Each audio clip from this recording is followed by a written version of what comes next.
spend their life at church. They made some money out of paper. What you think it's worth? If we the ones that give it value, what you think you worth? Gave us certificates. We gotta ask ourselves, if only God can forgive sins, as the Bible says, then why did the disciples also forgive sins? Why did they also have the authority to forgive sins or retain or remit sins? Were they God too? If only God can forgive sins, does that make the disciples God? Does that make us God? Because look, we've been forgiving sins way before Jesus came on the scene. So why do we see people's sins being forgiven in the Old Testament way before Jesus came if he was the only one that can do it? And why did he need authority from God the Father to forgive sins if sins was already being forgiven before Jesus ever came on the scene? Why do you need this special authority when we already been doing this?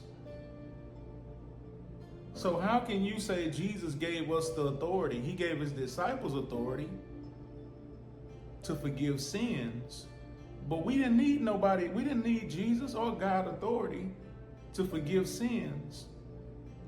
We just been forgiving sins because we human beings. We forgive each other. That's what humans do.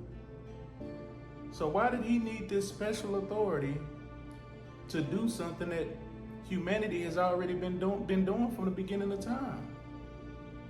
Why does that require some special authority? And if you say that only God can forgive sins, well, you would have to say that everybody who forgives sins are gods. The disciples are gods. He gave them the authority to forgive sins. So does that make them divine also? If everybody can forgive sins, then we're all gods. Contradiction. Contradiction.